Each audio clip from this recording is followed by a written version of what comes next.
What's going on, guys? Cram Jim here, and today we're back with another MUT21 video. So today I'm going to be showing you guys the best budget beasts that I have found so far during my playtime with the game, and that I personally use. So we're going to go ahead and get started here. So our first budget beast is going to be Mathew Stafford. So when you first look at this, you're like, what do you mean? You know, he's only an 81 overall. He's slow. You know, he's not the ideal quarterback. But here's what I'm trying to say, okay? So if you look at his stats, obviously 66 speed is not the best. You're not going to be, running around with him.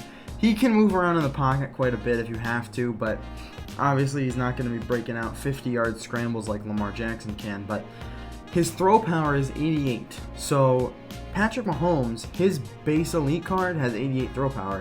So in it, his max power up has 89. So he's got one less throw power than max power up Patrick Mahomes, and his elite card only goes for like 8K, and his power up goes for like 5K. So not only that, but he also does get pocket deadeye maxed out, which does cost 800 trading, so it is quite a bit of training points, but it doesn't cost that much training to level him up.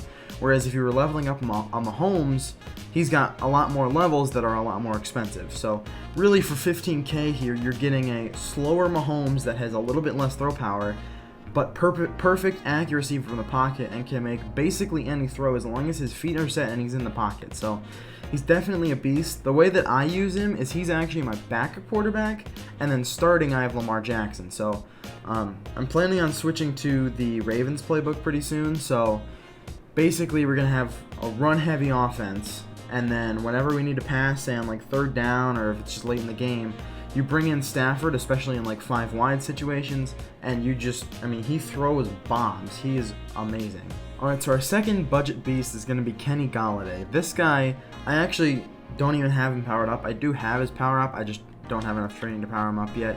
He catches most balls that you throw at him. So 83 speed, that's pretty good. It's not anything amazing, but he's also 6'4", so really he wins a lot of jump ball catches. Obviously, he's not a Randy Moss. You're not going to be able to just send him on a streak and expect him to catch it every time, but there really aren't that many receivers in the game that can even do that to begin with. So he is definitely good. He goes for like 15K to 10K, depending on how cheap you can get him for.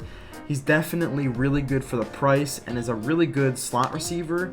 He's big, so he blocks well. His spec catch is pretty good. It's one less than Ed McCaffrey. His catch and traffic's pretty good. Just generally, he is a very good player. 83 speed, 6'4", you can't really go wrong with that.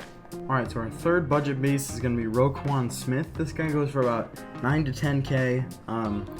Obviously, 80 overall, he's not that expensive. 82 speed, 6 feet tall is very good for a user that only costs 10K.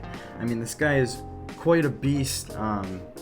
If you're using him, if you use your linebackers, he's definitely a good pickup. Obviously, Sam Mills is the MUT master, so you don't really want to go all out unless you have a god squad. So if you just kind of want like somebody that's good enough, well, you can level up your Sam Mills and get him up to a pretty high overall. He's definitely a good guy that can play second middle linebacker or can just be your user. Alright, so our next budget beast is going to be Darius Slay. He's the most expensive of the bunch. He goes for about 20K on PS4, but obviously 86 speed is pretty fast. Sure, he's still going to get burnt by Tyreek Hill, Dante Hall, all those names, but 86 speed should be pretty good for most games. He's also 6 feet tall, which is pretty tall for a corner. I'd say it's above average. So that's also really good, and he has 81 zone, which isn't anything spectacular, but it's pretty okay. He also usually will make tackles. His tackle is only 55, but most corners don't have very good tackling, and he usually every year for me is very good when just coming to a running back. He'll at least hit him and like push him back and allow for some linebackers to catch back up. He's definitely very good. Even though he's the most expensive, he's a very good player. Just his speed and his height really make him a very good zone corner. Alright, so our last budget beast, also the cheapest, is going to be Quandre Diggs. So, I mean, this guy, obviously, 82 speed's not very fast, especially for a safety. 71 zone's not very good. 79 hit power's okay for a 77 overall, but this guy, I mean, well, he's not going to make any insane plays. He really locks up. I mean, he doesn't really let anything past him. It's kind of surprising considering he's 5'9" with only 82 speed and 71 zone.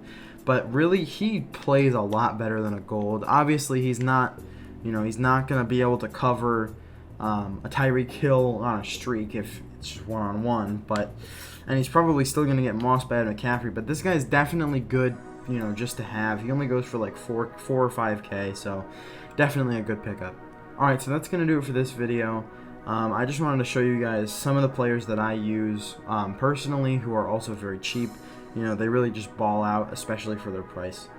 Anyways, if you guys enjoyed, be sure to leave a like, comment, subscribe. Let me know if you want me to do more of these videos. They're definitely a lot of fun to make. But anyways, see you guys next time.